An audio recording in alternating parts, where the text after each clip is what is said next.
You can't say, oh, I told the CNA to help check blood sugars and you did not follow up to know what the blood sugar was.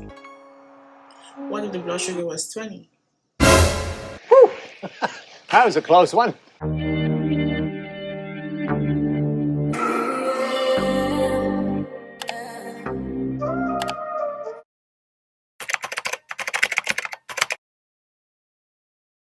Hey guys, welcome back to my channel. If this is your first time, welcome to my channel. My name is Goodness Israel, aka Goodie Bag. There's lots of goodies in the bag, okay?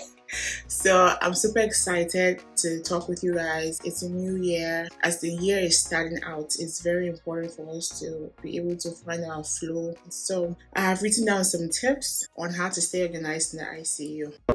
So first of all, let me start by saying that everyone has what works for them. That being said, it may not work for you. I currently work as a day shift nurse, so most of the things I'll be talking about is pretty much from this perspective. Tip number one: have a morning routine that works for you. Have a morning routine that calms you down. I cannot overemphasize this. I always like to think, you pray for the best, but kind of prepare for the worst, because you could come in and a cold is going on, things are happening. So just have a routine that calms you down. My morning routine sets the day for me. So when I wake up in the morning, I pray, I take a shower.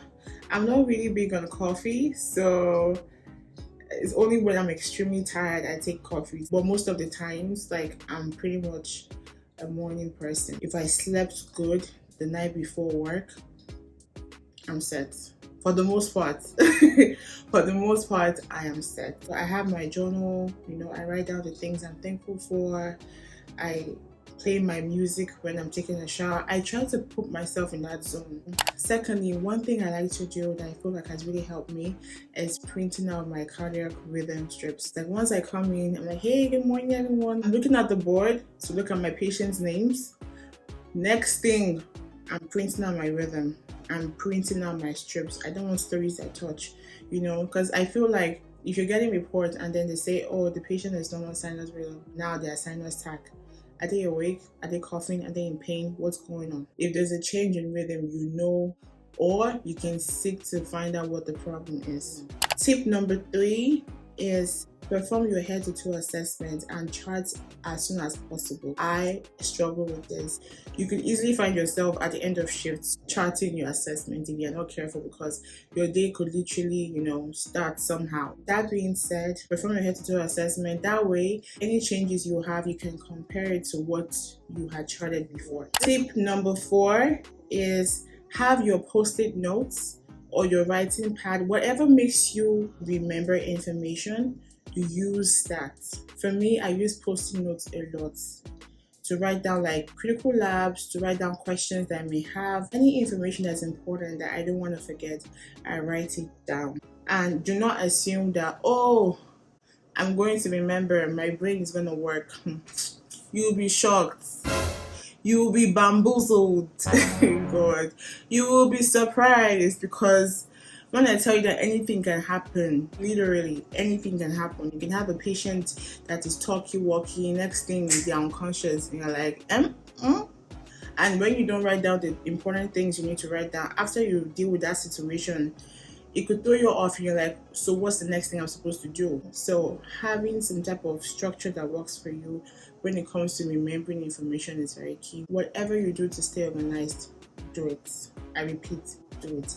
Thank you. This one is one of my favorite points because my preceptor taught me this and my life has never been the same. And that is label your drips. I know it may be different for other floors, like if you work in med surg or a different floor, but in the ICU, especially when you have a patient on the ventilator and they have multiple drips, it could be heparin, it could be Razor, it could be fentanyl, it could be any medication going in. If you don't label your tubing, that can throw you off. So label your tubings. When you come to the patient room, you look at your patients, you look at the monitor, you look at your drips. Are they even connected to the patient?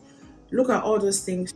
Trace your lines, and date them accordingly, according to your hospital policy. The next point I have here is asking questions When you ask questions, it can save you a lot of drama. It can save you from redoing certain things, redoing certain procedures. When you're in doubt, always ask questions, because it would really save you time and it would help you do things more efficiently. And then it's very important to know who your resources are, when and how to use those resources. Now, talking about delegation, I feel like it's very, very important to delegate. This is a skill that most of us struggle with, because you feel like you need to be more competent to, be able to delegate to others, or, that imposter syndrome is there, or it could even be pride as well. You're like, I'm going to do things myself. And I could also understand that maybe you don't want to delegate, because even when you delegate, you are still responsible. You are responsible for that task. You can't say, oh, I told the CNA to help check blood sugars, and you did not follow up to know what the blood sugar was. What if the blood sugar was 20? But delegating can help build a trusting relationship between you and your coworkers. It's like, oh, I trust you to do this. Always follow up. Find out if the task was done well and what the next steps are, if you need to take any. Another point here I have is be on top of your orders, because that will give you time to question them if you need to question them, and or to implement them. You don't want to have an order that was put in as start and you are finding out 20 hours later. Like, that would cause some type of conflict between you and the doctor. So that's something you want to avoid. So always refresh your page, make sure you're on top of your orders. If there's an order you have questions about, you can ask your preceptor if you're with one, you can ask your charge nurse, or if none of these resources are here, you can also ask the doctor, oh, are we giving this because of this? Just to clarify. The next point I want to mention, I feel like this doesn't just apply to new grads, it applies to everyone. Take a break when you see it. I repeat, take a break when you see it, because you may never get a break. Okay? I know how many times I've come back home. Hey God, it's not even funny. How many times I come back home and I only peed once. My pee is like amber colored. I'm like, what's going on? You did not drink water, you did not have your lunch, because like I said, a lot of things could happen. So it could throw you off, and you're not even thinking about food, you're just moving back to back to back because you're trying to meet up with the tasks you have. Let's say you go to your patient's rooms, you do your assessments, you give your meds, you're like, okay, let me come back and chart. Before or after you chart, go and drink water. Go and drink your water. 2 hours later. Go and eat your biscuits. Okay? Go and eat your snacks. And then you can come back. You can come back. You don't say, I'll take it later, I'll take it later. Because when I say things can happen like this, in a twinkle of an eye, things could be changed. Okay? Let's say you skip lunch. You need the glucose for your brain. You need the glucose to be able to think critically. You need to be able to think critically about your patients. So you need to eat.